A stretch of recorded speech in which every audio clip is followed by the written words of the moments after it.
नमस्कार विद्यार्थी मित्रांनो, हिंगोली जिल्ह्यामधील SRPF गट क्रमांक 12 यामधील आपण जीकेचे प्रश्न पाहूयात। भारताचे सध्याचे रिझर्व्ह बँक ऑफ इंडियाचे गव्हर्नर कोण आहेत? तर योग्य उत्तर आहे बी श्री शक्तिकांत दास।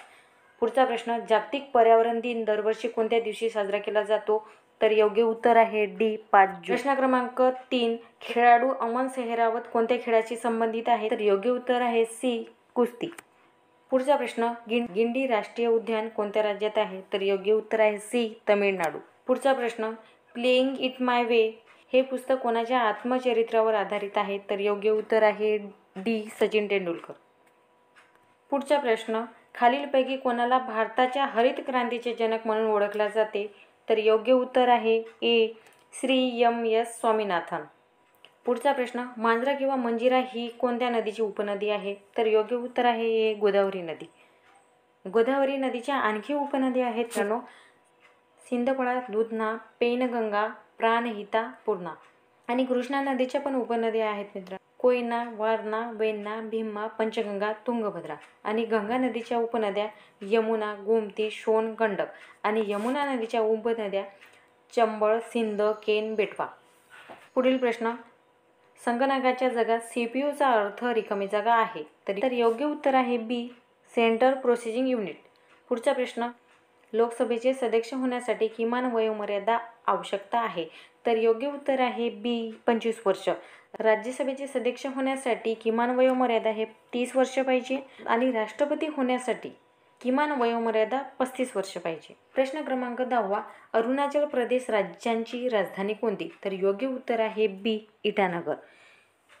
कोहिमा हे नागालँडची राजधानी आहे। गुवाहाटी हे राजधानी नसून हे आसाममधील एक ठिकाण आहे आणि दिसपूर हे आसामची राजधानी आहे।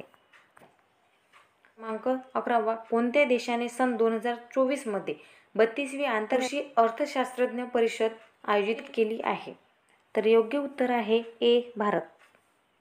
पुढचा प्रश्न, स्वातंत्र्याच्या लढ्यात सत्यार्थ प्रकाश हे पुस्तक कोणी लिहिले? तर योग्य आहे डी स्वामी दयानंद सरस्वती यांनी। पुढचा प्रश्न, चांदीचे रासायनिक नाव काय आहे? तर योग्य उत्तर आहे ए Ag। Fe म्हणजे फेरम हे लोखंडाचे रासायनिक नाव आहे। Cu हे कॉपर किंवा तांबेचे रासायनिक नाव आहे। तर Au हे सोन्याचे रासायनिक नाव आहे। पुढचा प्रश्न, युक्रेन देशाची राजधानी कोणती? तर योग्य उत्तर आहे डी क्यू। मॉस्को ही रशियाची राजधानी आहे। बीजिंग ही चीनची राजधानी आहे आणि अस्ताना ही कझाकस्तानची राजधानी आहे। पुढचा प्रश्न, गुजरातमधील WHO जागतिक पारंपरिक चिकित्सा केंद्रासाठी कोणते केंद्रीय मंत्रालयीन खाते नोडल एजन्सी म्हणून कार्यरत आहे? योग्य उत्तर आहे सी आयुष मंत्रालय। पुढचा प्रश्न, ते चौथे राष्ट्रीय हिंदी विज्ञान संमेलन 2024 कुठे आयोजित करण्यात आले? तर योग्य उत्तर आहे हे बी भोपाळ। खालीलपैकी जगातील सर्वात लांब नदी कोणती? तर या प्रश्नाचं उत्तर कोणी चुकवलेलं नसेल तर योग्य उत्तर आहे ए नाईल। तर ॲमेझॉन ही जगातील सर्वात मोठी नदी आहे आणि गंगा नदी ही भारतातील सर्वात लांब नदी आहे। पुढचा प्रश्न, स्वातंत्र्यानंतर भारताचे पहिले गृहमंत्री कोण? तर योग्य उत्तर आहे डी सरदार वल्लभभाई पटेल। डॉक्टर बाबासाहेब आंबेडकर हे मसुदा समितीचे अध्यक्ष होते। राजेंद्र प्रसाद हे राष्ट्रपती होते आणि पंडित जवाहरलाल नेहरू हे पंतप्रधान होते। पुढचा प्रश्न, वाघ लेणी कोणत्या राज्यात आहे? तर योग्य उत्तर आहे बी मध्य प्रदेश। पुढचा प्रश्न, प्रार्थना समाजाची स्थापना कोणी केली? तर योग्य उत्तर आहे बी आत्माराम पांडुरंग। ज्योतिबा फुले यांनी सत्यशोधक समाजाची स्थापना केली आणि स्वामी विवेकानंद रामकृष्ण मिशनची स्थापना केली आणि गोपाळ कृष्ण गोखले यांनी भारत सेवक समाज यांची स्थापना केली। पुढचा प्रश्न, खालीलपैकी कोणाला अलीकडे मधुमेहशास्त्र, मधुमेह काळजी आणि संशोधनात उल्लेखनीय योगदान दिल्याबद्दल जीवन गौरव पुरस्कार प्रदान करण्यात आला? तर योग्य उत्तर आहे ए डॉक्टर जितेंद्र सिंग। पुढचा प्रश्न, विळीजम बंदर कोणत्या राज्यात केंद्रशासित प्रदेशात आहे? तर योग्य उत्तर आहे डी केरळ।